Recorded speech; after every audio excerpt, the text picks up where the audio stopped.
Welcome back, everybody, to the Who's Accountable podcast.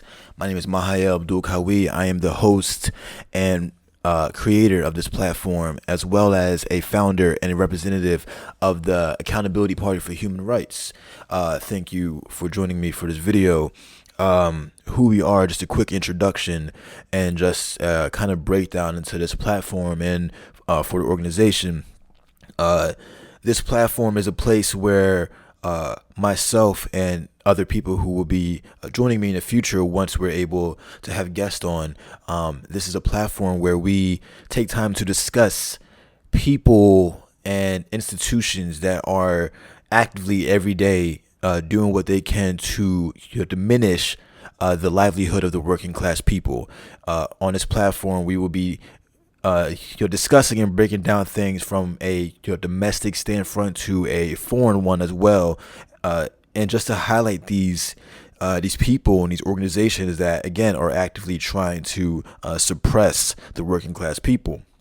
Why we do that is because I personally feel like it is important for those who have chosen a mission to stand up to fight for and with and by the working class people. It's important that we know who we are fighting against. It's important that we are aware of the secrets, the secrets and all the behind the scenes things that go on, because they ultimately affect all of us in some shape, form, or way. So it's better for us to be aware, especially because with everything that is currently against the working class, for the interests of the upper echelon and for the elites, it's important that those who are fighting or just the working class people in general are very hip to what is going on, so that way they are always aware that this is a class war, that there is a problem going on in this society where we have those who have a little bit more resources than most people, and those people, not only are they hoarding all the resources to themselves, but they're manipulating laws and just human rights for the sake of their greed and for their control. So in this platform, we take time to expose those people, and again, those organizations that these people may be a part of, or other, just that whole side of society. It's important that we talk about that.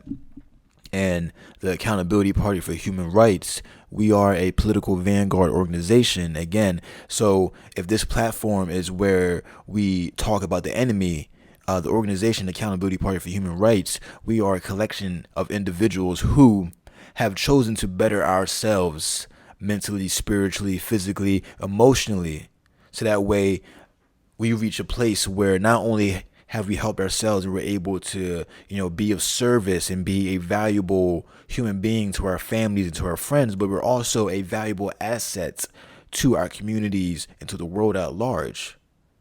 Because it's important that if you're going to fight for the people, that you come correct in all shape, forms, of way, where you as an existence are aligned. So I just wanted to take time to really break that down, because I know in my last video I went on a very long tangent about Joe Biden and what he's doing on a domestic front in terms of where he's spending all the money and what he's really doing. And although I'm going to go on the tangent on Joe Biden again today, I just wanted to make sure that those that may be confused, as in, I don't want to be a news source. So if there's anything that I may talk about that is new, I'm glad that you're now finding out about it. But more so, I like to talk about things from throughout history up until now, as long as it fits into the overall goal of helping you, the audience, the working class people, see that you need to be aware of these things. And it is my duty to make sure that I present the right information from different sources, but that all circle around the same thing, so that way you guys get the proper information, so that way when you're out there carrying on the fight in your own way, whatever that may be, you are getting at least some information from somebody, whether it's me or not, that can help with that overall goal. And as long as you're standing for, with, and by the working class people, I'll do my part, you do your part. So, now that we got that out of the way, like I said, I'm going to be talking about Joe Biden as well. He is the 46th president of the United States. And the video that I released last week, I dived into a lot of his infrastructure package, his bipartisan infrastructure package that he is touting to be, it is going to be, if passed, the biggest infrastructure package that has been passed by a president. That's cool. That's an amazing achievement. But if we're going solely off numbers, then yeah, that's an amazing achievement. But something that I deal with personally in other industries, such as the current music space and shit, education even. Everybody focuses on just the numbers, but not the bare soul and meat and bones beneath just the numbers, because there's more to it than just that. So I talked about how his delay, because he's trying to pass off as an FDR, somebody that is able to unite liberal, conservative, left, right, Republican, Democrat. He's so focused on just having his united front instead of putting the people first. And that's ultimately going to be his downfall, because he doesn't understand that when you put the people first, that is going to unite all fronts. Because when you put the people first, and not specific people, just the people itself, the American people, when you put them first and what they need, then you will be hitting all marks, because the people are straight, gay, black, white, Asian, Hispanic, Christian, Muslim, whatever it may be. Just go into it with the aim of the people. Don't go into like he's trying to pass these bills to please the politicians who are already set. No matter what bill they pass, these guys already have their job in Congress, in the House, in the White House, on Capitol Hill. They are already set. So why are you so caring about them? It's not about them. Your job, your literal job, is to protect, preserve, and expand the livelihood of the American people. But that's not happening. So this week I would like to still talk about it, because I do feel like, not even that I feel like, I know based off of what Biden has said since he's become president, that he wants to approach domestic and foreign policy as if they're one and the same. Which, I mean, yeah, that can work in theory when you have a good approach. So I want to talk about his foreign policy now, and I promise next week I'll get off Joe Biden and talk about something else. I just felt like it was important to not just spend a whole 50 minutes talking about what he's just doing domestically, when there's a lot he's also doing on the foreign front that is also going to be very detrimental into how we, the working class people of America, on the domestic front live our lives. So going back into his famous phrase, restore the soul of America, right, Joe? So just a little back story on his on how Biden sees himself.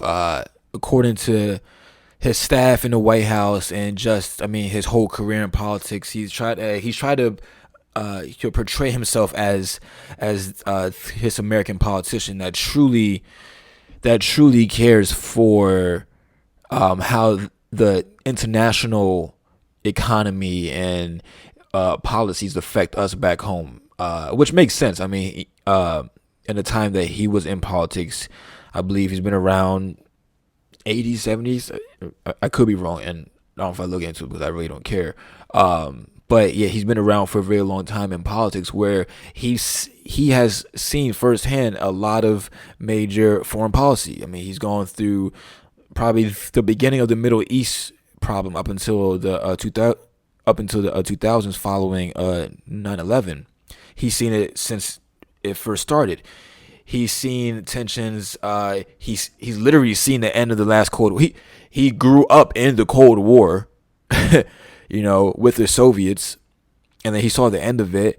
So he just touted himself. But in terms of the major stuff that he has, been a part of in terms of foreign policy.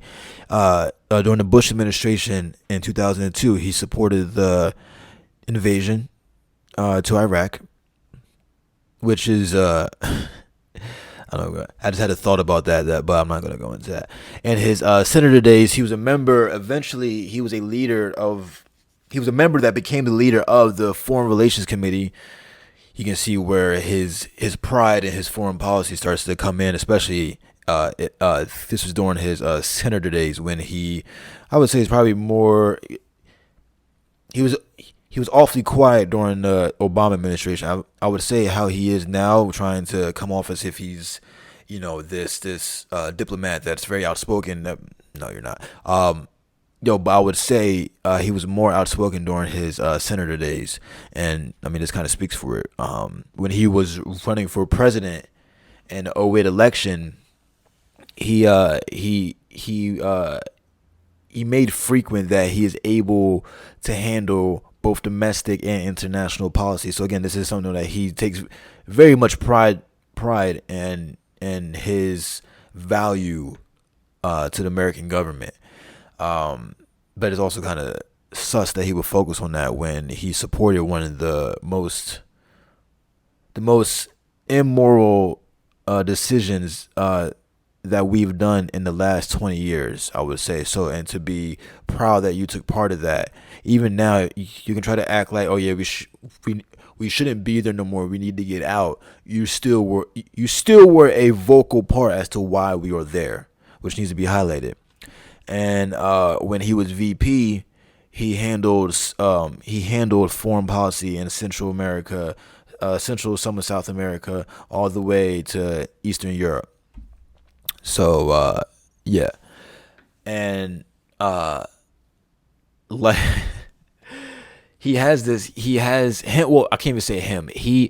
His administration, as well as the whole Democratic Party, have become very focused on this mission to say that we're not Trump.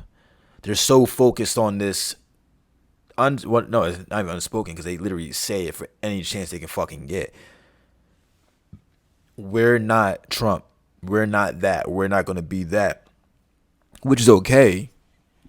I guess it's okay, but for one, you guys are doing a lot of things that if Trump did, you would be responding with extreme backlash, as in, oh, Trump's crazy. He can't do this. He can't do that. Oh, he's interfering with, the border or with Middle Eastern relations. Well, not only has Joe Biden in the last week bombed Syria, but the border crisis has gotten worse under his administration.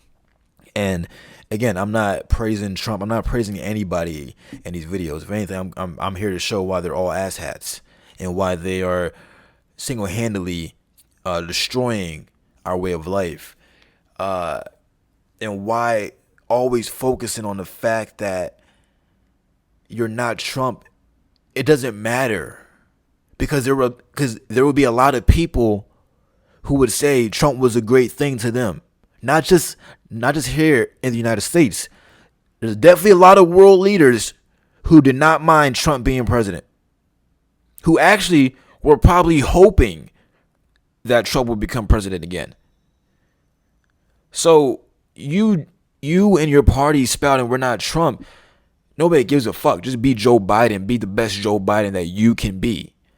Hold yourself accountable to the fact that you're avoiding all responsibility of being a president by just simply undoing everything he does. If you want to spend the next 3 years, just doing that sounds like an awful waste of a presidency. For somebody that wants to be FDR, to me, that just sounds like a utter waste of time. And instead of maybe saying, okay, you know what, he did all this stuff, so how can we pick apart what is good, pick apart what is bad? Yeah, undo the extreme stuff and be not Trump. But there was some stuff, and again, you have to get out of your bias and out of your fucking ego to be like, yo, there was some stuff that Trump did that high key a president should have done. Not even just a person, but a president should have done for the benefit of the American country, as well as balancing relations with other shit.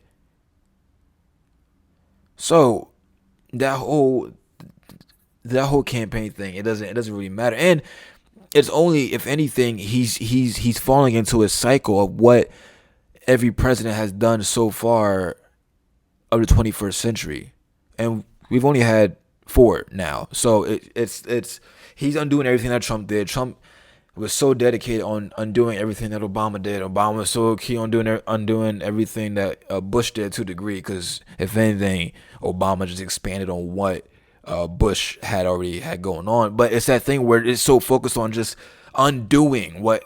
That's a lot of time, because it takes time to get these things moving. As these guys always say, it takes months, weeks before we have a bill passed, because we got to fucking argue like big children. So if it takes that much time to just pass something new, why would you spend that same amount of time undoing something when you can just improve on it? It doesn't make sense at all. Not only to the fact that it confuses everybody that is involved, not just domestically, but on an international front, especially on an international front, because when you're dealing with international policy, you're not dealing with the people. You're dealing with the world leaders of these people.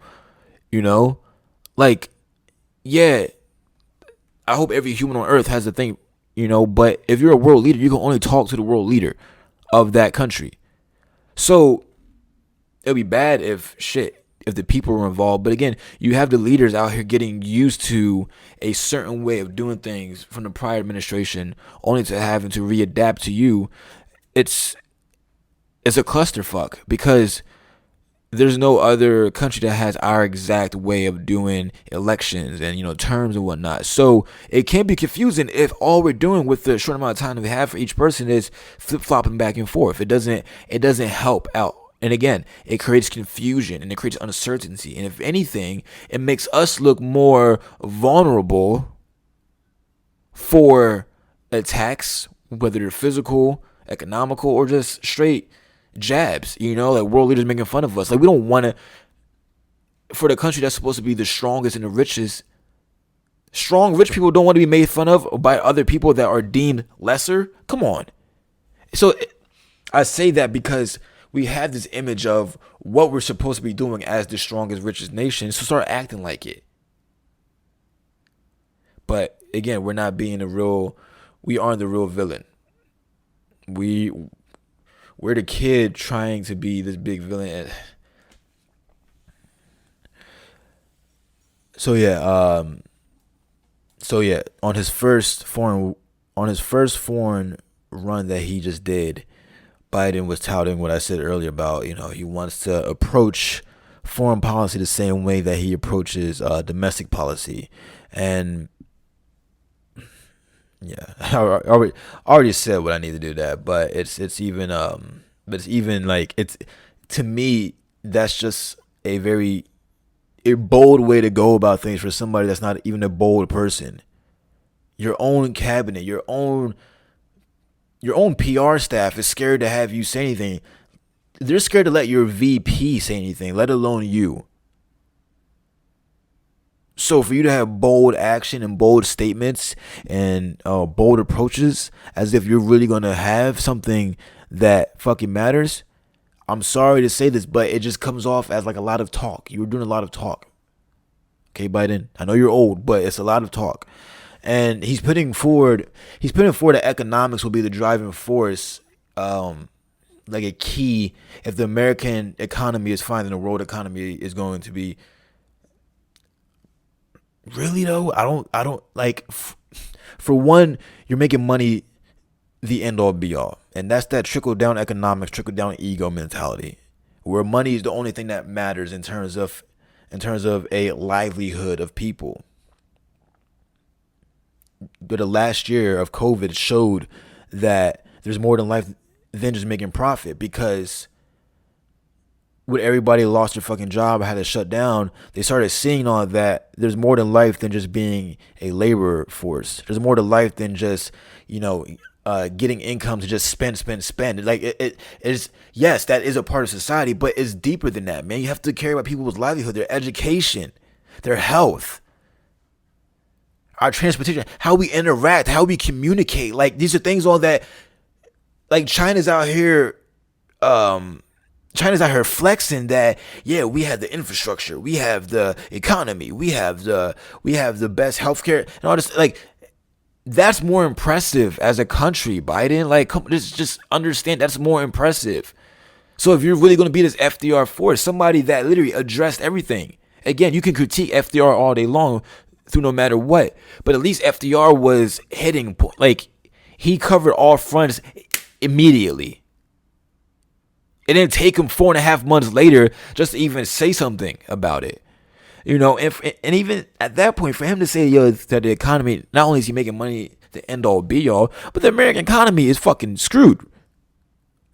Even if we had like a little bounce back because everybody's shopping now, yo, once everything officially goes back, I'm talking about when all the COVID protection shit, from financial to housing to just, the COVID excuse is going to go away. And here's a message to the working class people in terms of that. Just be prepared that Biden does not care about you post-COVID protections and post-COVID excuse. Because they're waiting. They are genuinely waiting for the moment they don't have to say, oh, we're doing this for COVID. Oh, yeah, because COVID. No, they want to go back to that point where they could just kick you out your fucking house. Raise your rent up. Inflation gonna, like,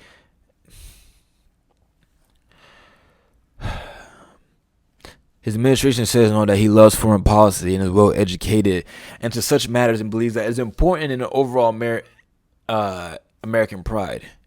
But it's that thing where I do believe that a foreign policy is important. I do think, especially with the way that we're more connected now because of technology, you do have to really put a focus on foreign policy and make sure that, for one, not only does somebody not blow us up, but at the same time, you have to make sure that they don't blow each other up. But with that being said, I do think right now he needs to focus on being a domestic president. And if you really want to lay down the law, you need to stop caring about China. But we know that's not going to happen because fear of the new Cold War has slowly grappled the whole Washington D.C. environment, whether they want to say it out loud or not. So, I know, foreign policy, and then, Russia being Russia, Europe going through it, still trying to figure out, who has the most power, Britain being set. It's like, so like, yeah, and on the continent of Africa with different nations, still going through, including India and part of Asia. But, with people still, other countries still dealing with COVID, if anything, more severe variants of COVID, as well as already economic struggles and lack of resources.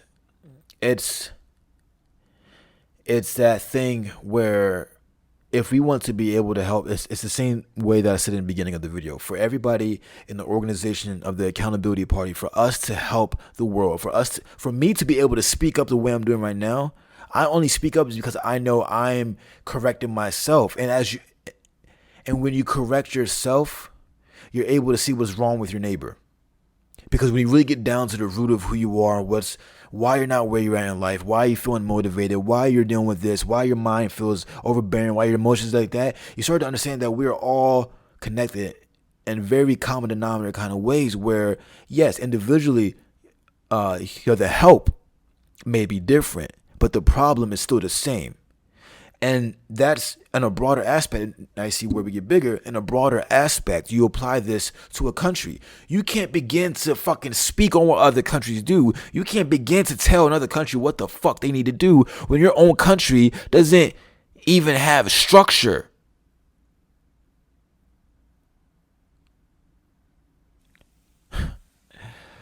Fuck, man.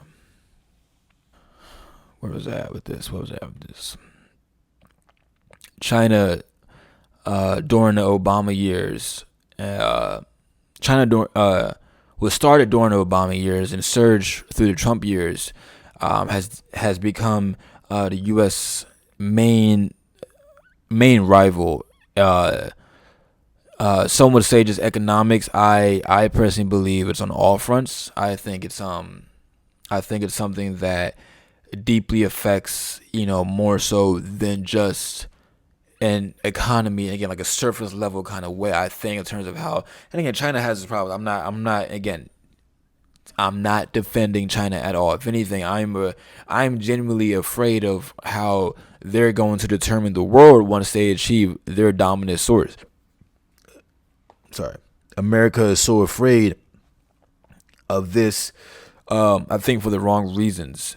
What they're afraid of doesn't really match the fears of the working class people. It's only matching fears of those who will probably be fine in a worst case scenario, fucking China takes over. Honestly, a lot of information too, guys. For what I'm getting for this specifically is from Politico. But yeah, no, it's that thing where they surge on that, and the main European partners that we have, Britain, France, and Germany. When Trump left during the the Iran nuclear agreement, these three European partners were quick to fill in the shoes of us. As I believe Britain is still very much, although we have the respect now, I know for a fact they still definitely want to have that place in the world because they're very much like us. And I mean, we came from Britain. So the same mentality, the same fear of losing power. It's just, we find this old guy over here still thinking that he has power, and we got the new guy being America, like, oh no. So but it's in these moments where, because of the lack of care from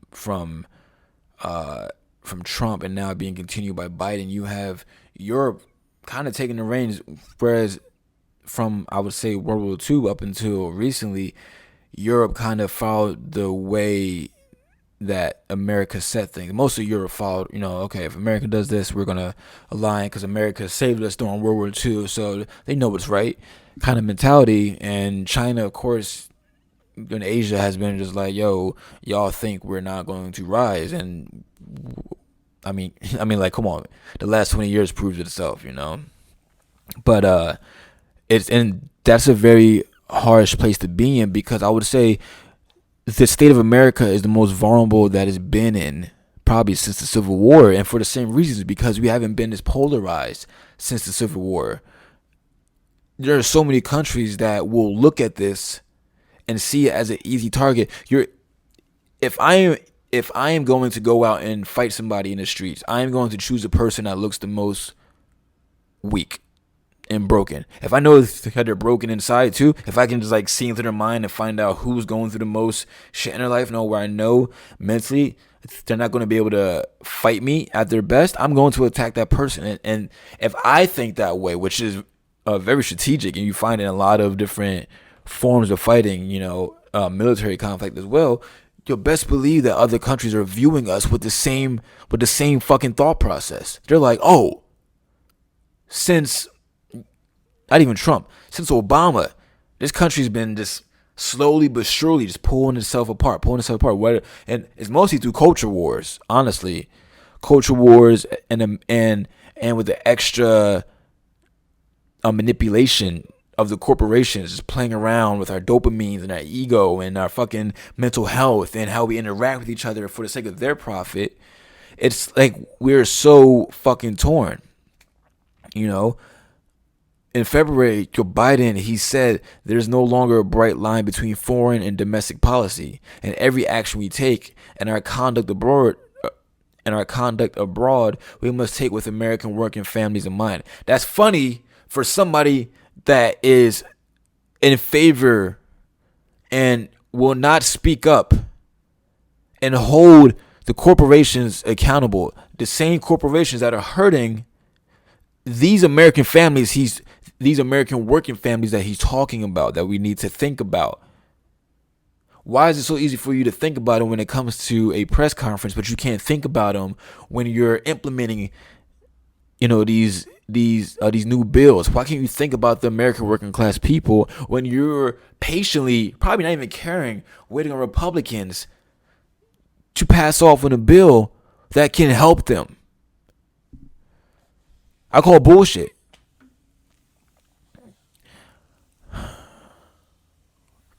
In the week leading up to his foreign abroad trip, he said America's economic recovery will help propel the global economy. I've said that already. But then he also followed up by saying, we will be stronger and more capable when we are flanked by nations that share our values and our vision for the future by other democracies, which is code for that the Cold War is here, because the Cold War wasn't a physical war in terms. For those that do not know, I sure hope you paid attention, in history class.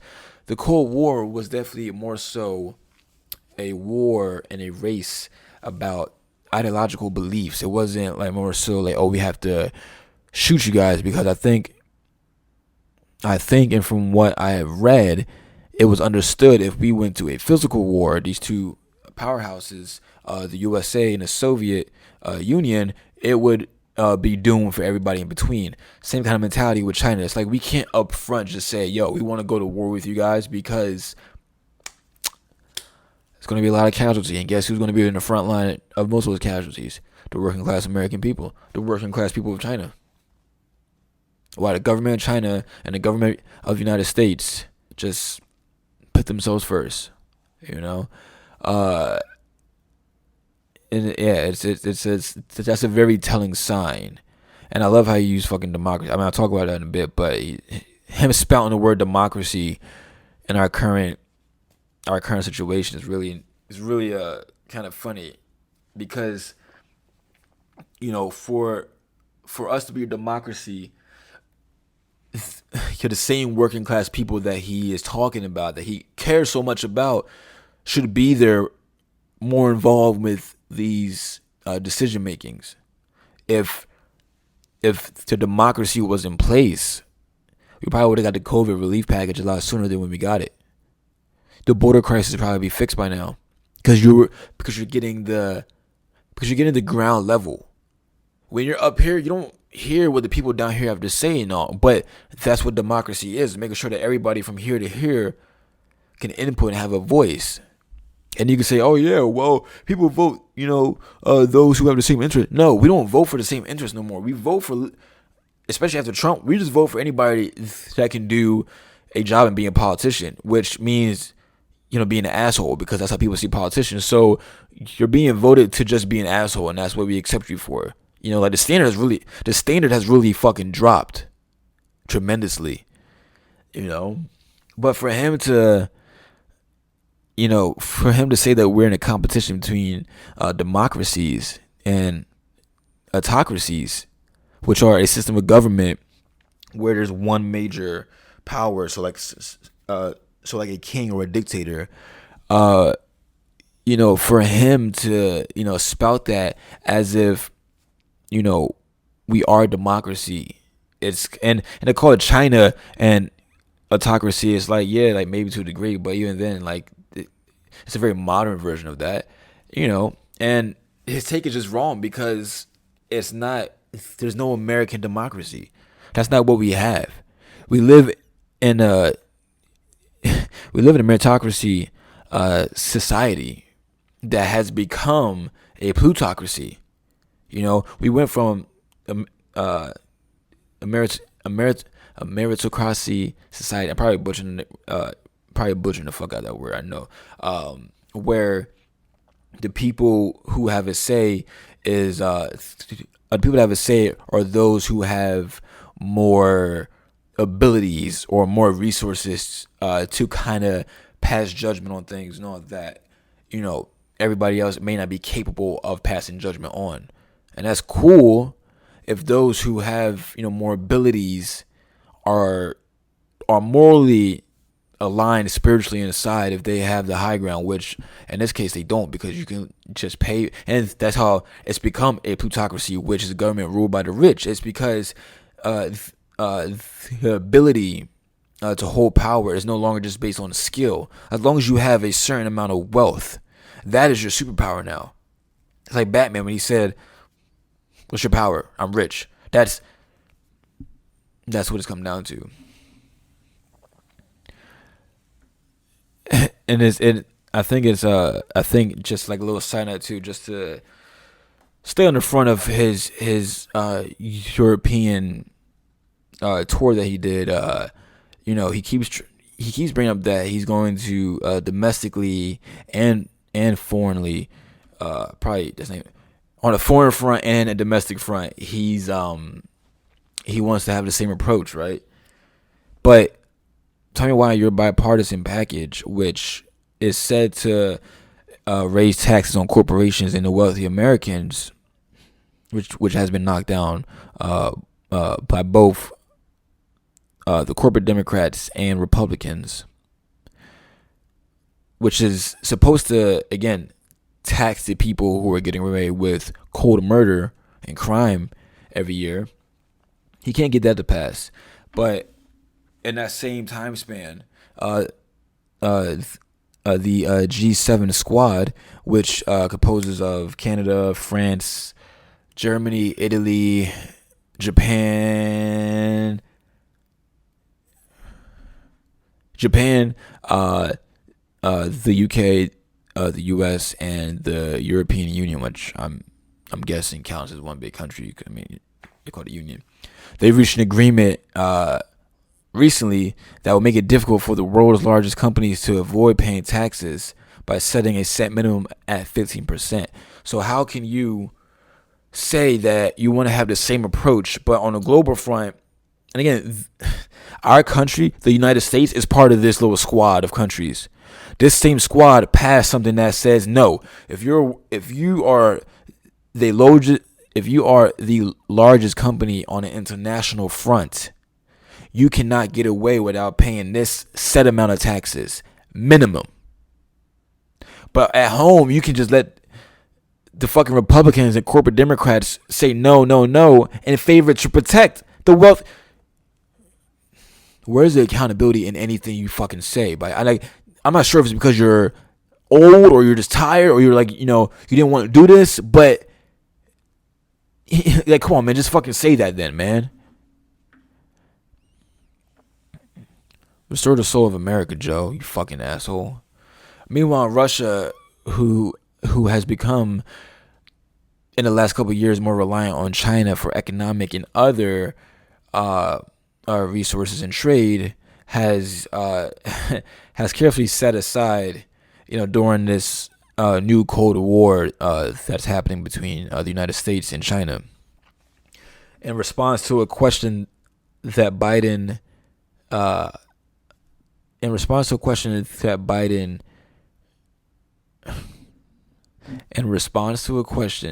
about Biden's advancements to bring together U.S. and Russian interest and goals and aims, I guess, Putin had this to say. He said, "There's no happiness in life, only a mirage of it on the horizon. Cherish them." And I know the media is a little bit stupid when it comes to, riddles or, philosophical things, but from the average guy like myself, the average working class man, from what this just sounds like he's telling the people to enjoy whatever peace they may be because something big is coming that is ultimately not happiness. And whatever we have now is truly just an illusion and it's going to crack. And, if he knows something, he definitely gave us a little gem, and I think we should remember that. And it's all on the South Morning China Post. You can check them out. They're very good. They're very nice in terms of their accuracy and really getting down to just summing up, overall points compared to some sites that kind of like drag on. But check out South Morning China Post. This is where I'm getting information about Putin. But also in the same time frame, Putin touted that he touted that the Indian Prime Minister and Chinese President were more responsible at handling your domestic issues over there in the East rather than what the Quad can do, which is another group of countries led by the United States. We're always trying to lead some fucking group as if we are even a leader. I don't think we've ever led anything I think we've always forced people to adapt to our mentality, our beliefs, not ever lead them and be an example as to why. If anything, we've been an example for violence and corruption. But yeah, that the Indian Prime Minister and Chinese President are more responsible than this Quad, this little group that's led by the United States that has India, Japan, and Australia.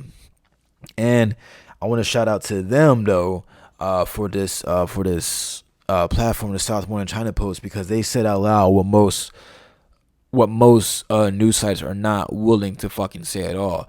And they just say, unlike the previous Cold War, Biden will have to lead democracies in agreeing on an appropriate level of engagement with China. So they literally just said it up front. Unlike the previous Cold War, which means that right now we are currently in a Cold War. Embrace it.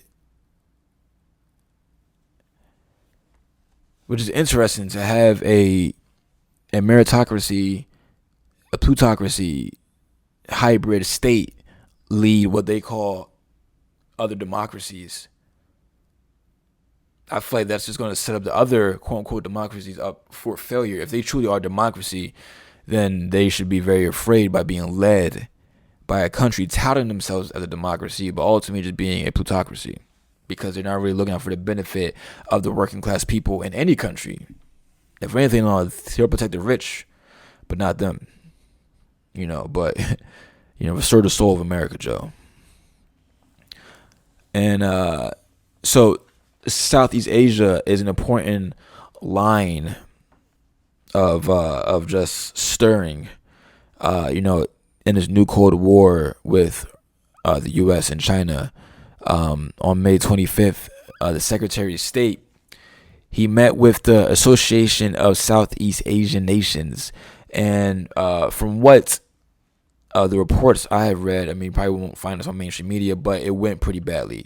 He was on a flight and he was supposed to have what I'm assuming is a Zoom call with the Southeast Asian nation leaders, and he experienced technical difficulties, and apparently it was just a very bad overall meeting for the United States if we're trying to have a stronger presence in the Southeast, because it shows that we're not really, willing to give them our time. And all of this happened while the Secretary of State, he's flying over to, I think, Iran or somewhere. I forget where it was. I don't think I put it in my notes. But yeah, pretty much he was flying somewhere else. Oh no, I think he's going to Israel. Yeah, he's going to Israel. And he had one job, which is to show up in this meeting and show these guys, hey, America still cares about what's going on. We understand we have a couple of allies here, the Philippines, Thailand, and we have some trading partners, Indonesia, Singapore, and Vietnam. Funny. But they failed, and weeks later after this, the same Association of Southeast Asian Nations, they met with the Chinese foreign minister, and apparently that went fucking amazing. He met them and addressed things on that fit their benefit and why they should rely more on China. China has a growing influence on where America is lacking in. I mean, look at the fucking COVID response to India. It took us weeks to even scramble around and find a high moral ground where we could be like, yo, let's give India vaccines and resources that we have.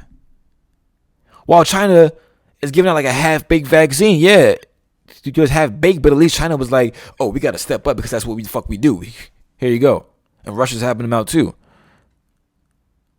Even if it is a half-baked vaccine, India moving forward is going to look at like, well, America was trying to figure out what to do with us. In the meantime, China was over here sending medicine and doctors and shit just to help us out. It's if you want to be a villain, at least play the fucking role. Manipulate the people. I'm saying, like, pull like an Emperor Palpatine. At least if you're going to do something, at least fucking like fully manipulate them. No, but don't just half-ass it where it's obvious to not just people in your own country, but on the domestic front too. Come on, man.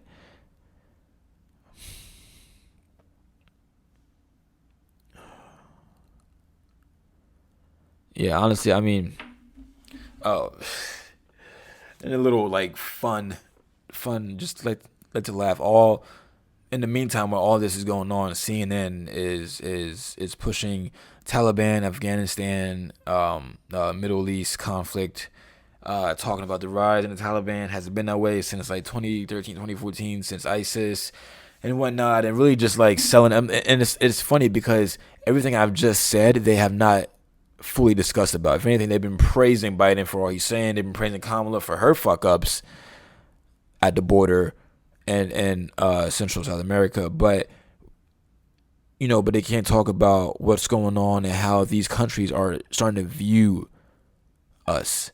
They don't want to say out loud that Europe is figuring out their own shit. Europe is trying to at least come off as as good Samaritans as they always claim themselves to be.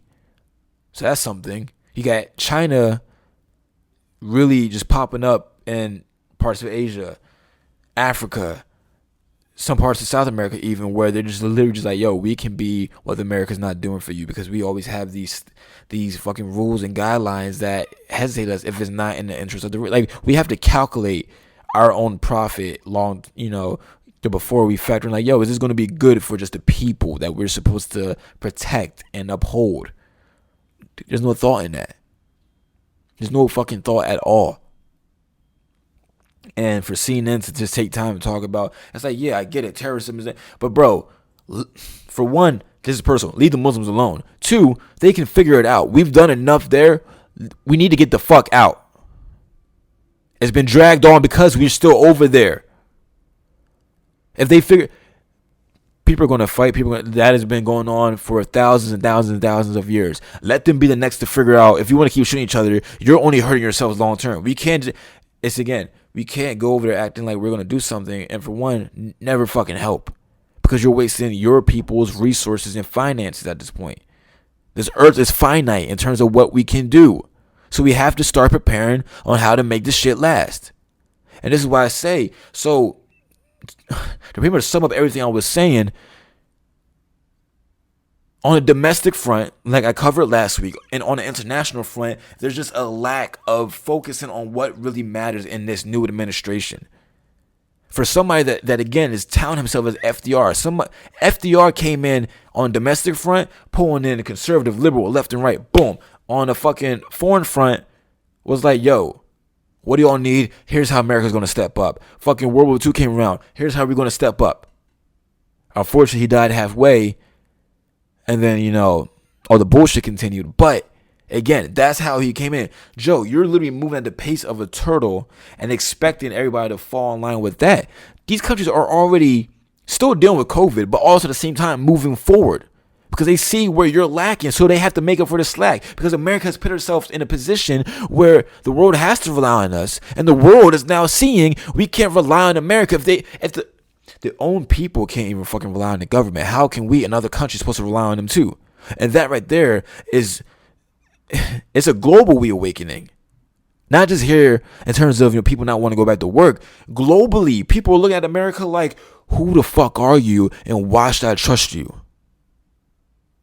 Internally and externally, that's literally a person that can't trust themselves to the point where nobody can trust them.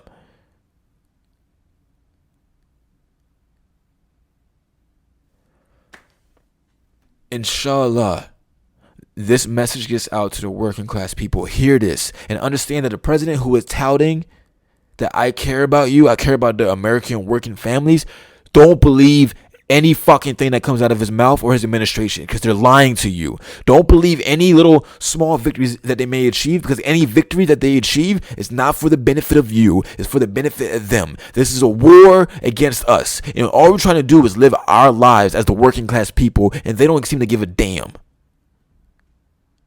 Don't believe the hype.